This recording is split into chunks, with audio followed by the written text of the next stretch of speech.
ISCI, and we are so excited to kick off our Spring Spotlight series with Miss Erica Tuke over at Highland Park High School. She's been with ISCI for 4 years, and so Erica, if you'll just give us a little bit of background on you, and we'll go ahead and get started with a live Q&A. For sure. Thanks, Becky.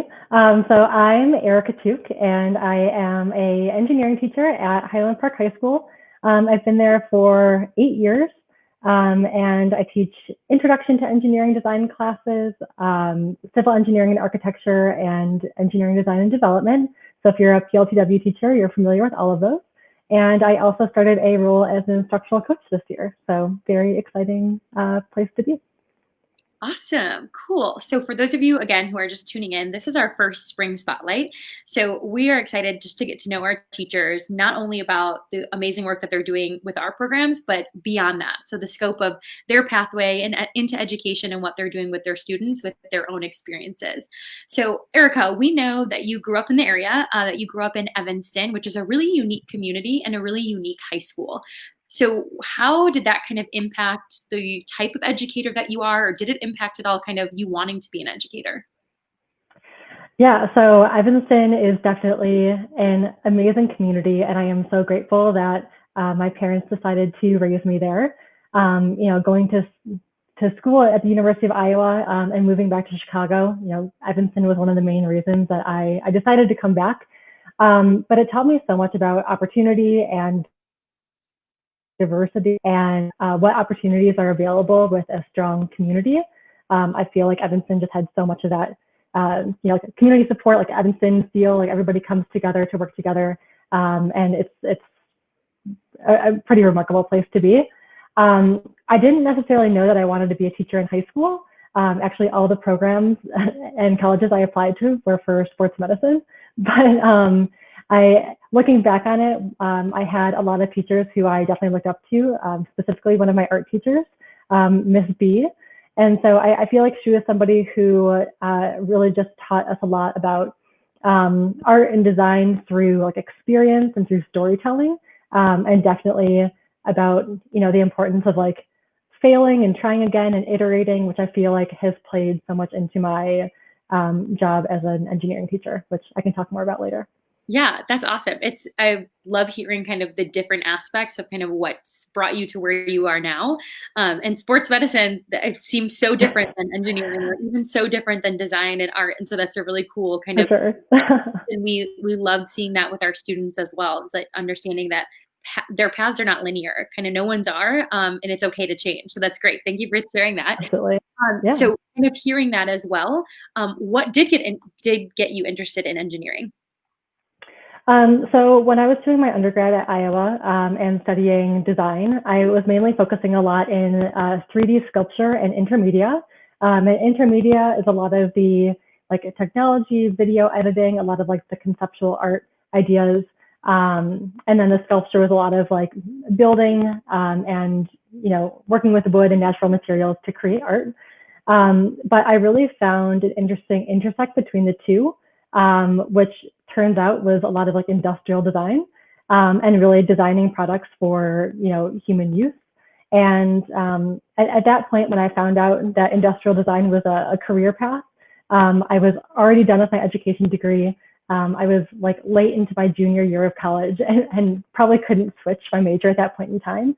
But it definitely shifted my interest into being an art teacher, into being more of like a applied tech teacher. So when I was looking for different job opportunities, I ended up finding a 3D animation position at Highland Park. It was a part-time role that they hired me for, but they were also looking to build out their engineering program.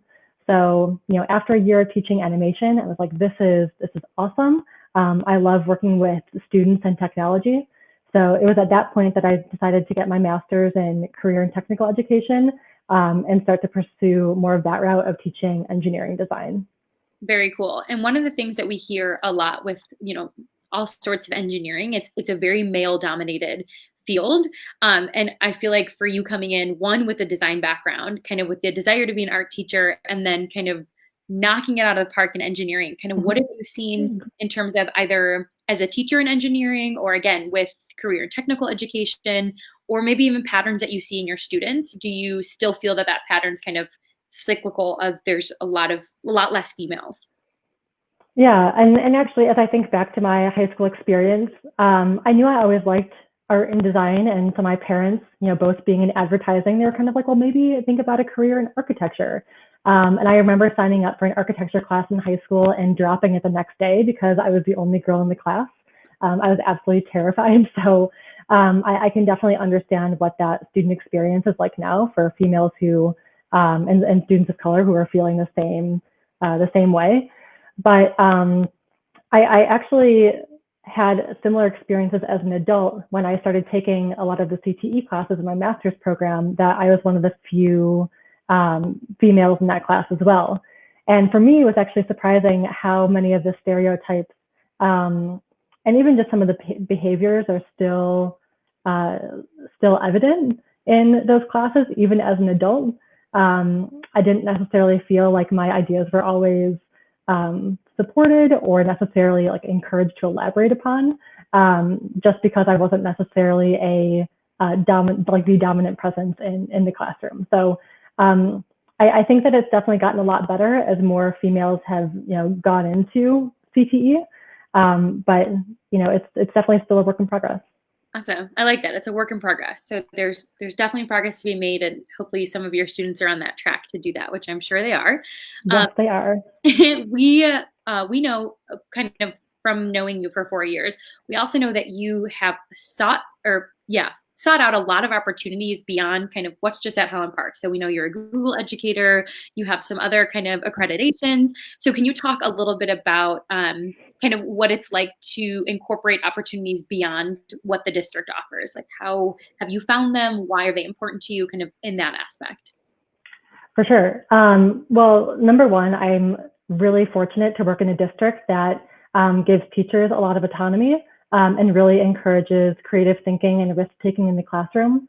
I think what Highland Park and District 113 really give their teachers is that space to give things a shot, but they do ask you to be reflective when things don't work.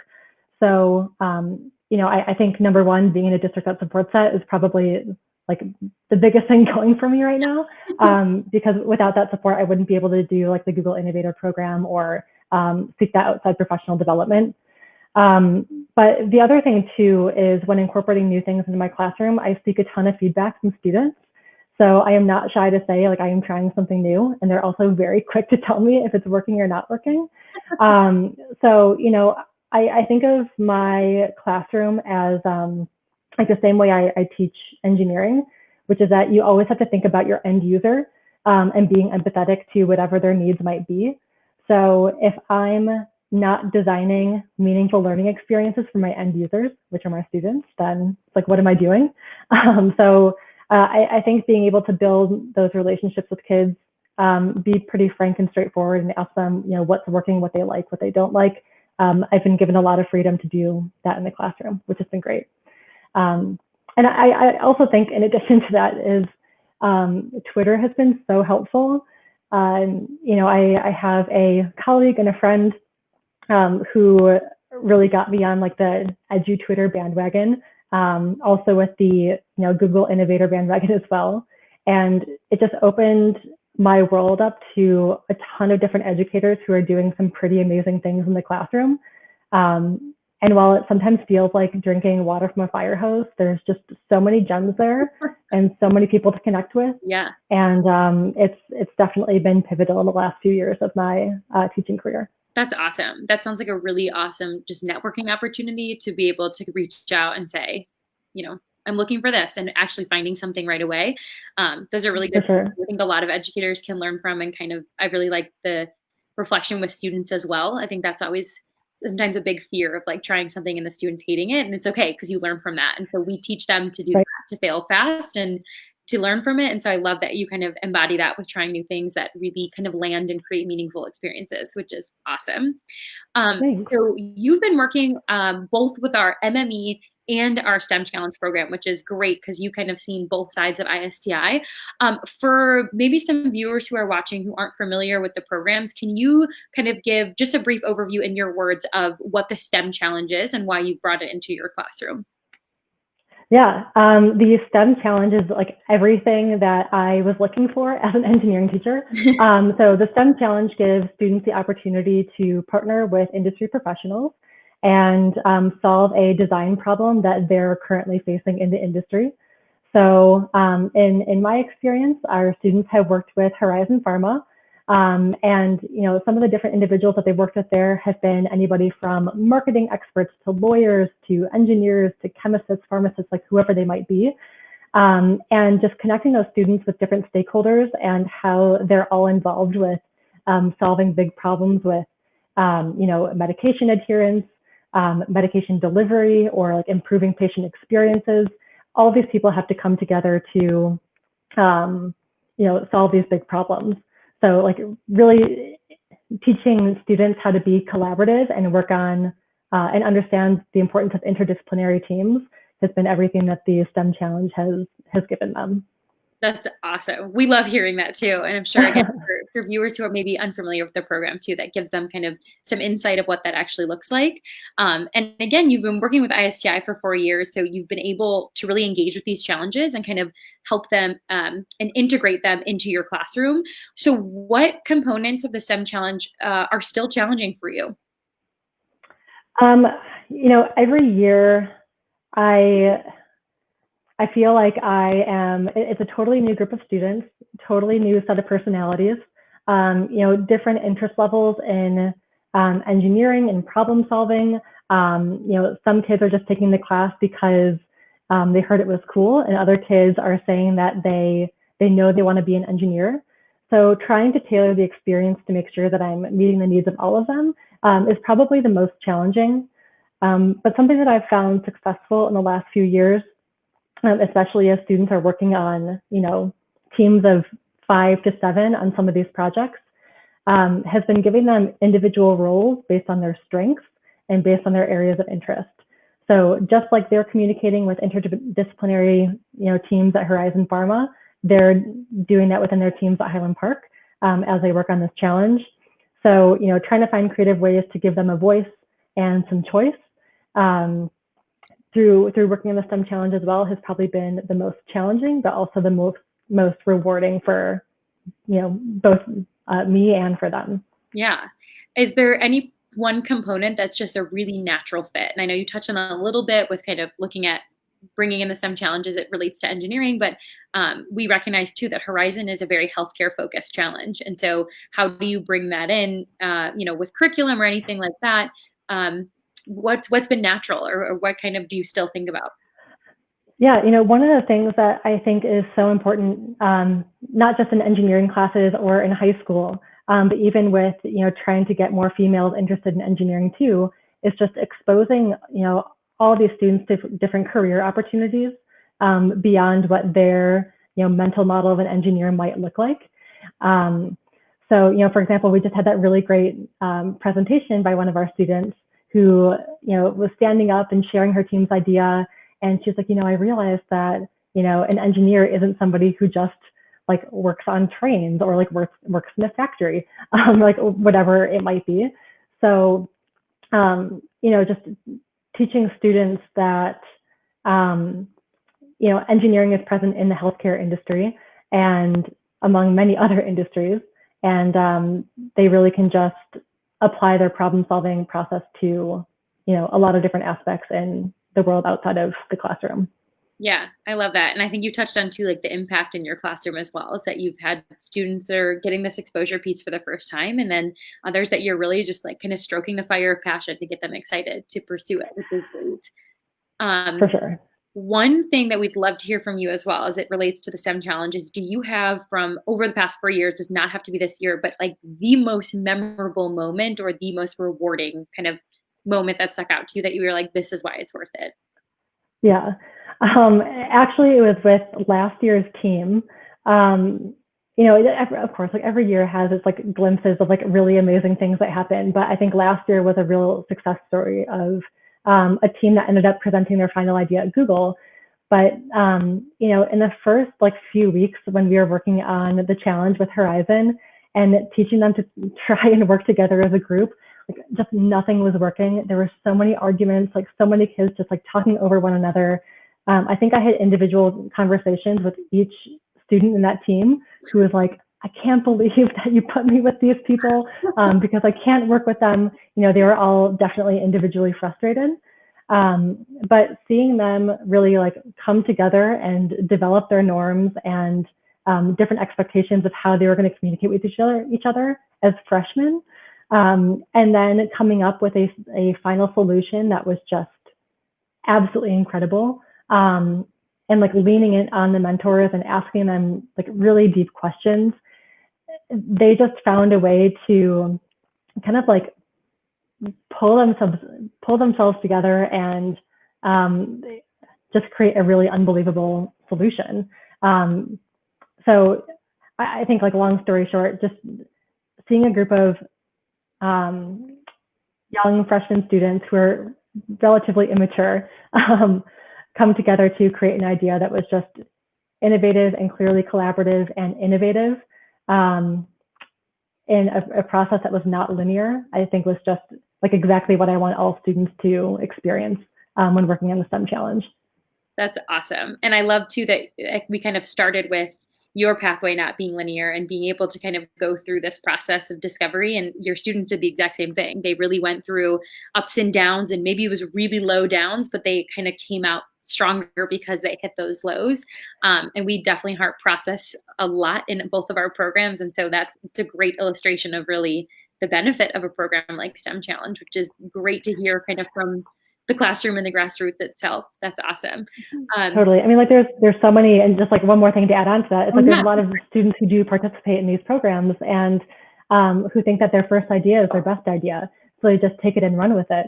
And while their mentors are giving them a lot of feedback through MME along the way, they're just kind of so confident in that initial idea. I think like this team in particular was just such a great example of like that yes and mentality of like, oh yeah, and that's a great idea, and we can do this, and what if this happened? Because it really took their solution in a direction that they wouldn't necessarily have come up with on that first go around. So, you know, this has definitely been one of the best experiences for that group, for sure.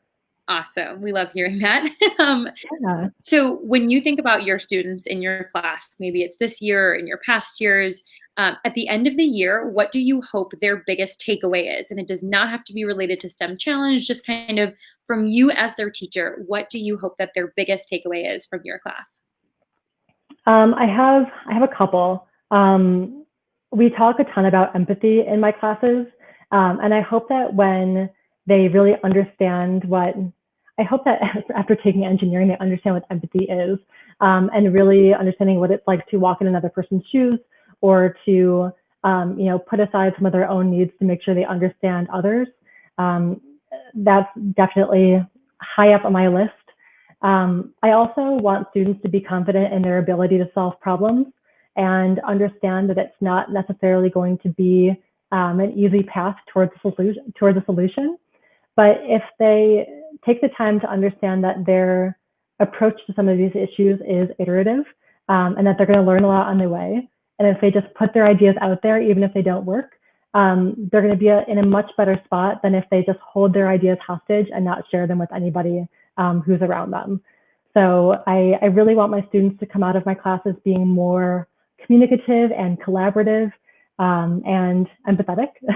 And, I hope that takes them into a lot of their other classes that they take in high school and obviously, into their life post high school as well. That's awesome. Well, I wish I could be a student in your class, so I will just time machine, go back, jump in high school. But Erica, thank you so much for being here with us today. And for any Thank viewers who you. have further questions, maybe specific for Erica or for ISTI, feel free to comment. We'll be able to monitor, and this will, again, live on our page. So hopefully people will view this at their leisure. But Erica, thank you so much, one, for being Thank you so much. thank you, and just for being here. And we can't wait to see you again in person soon. Likewise. Thank you. So thank you.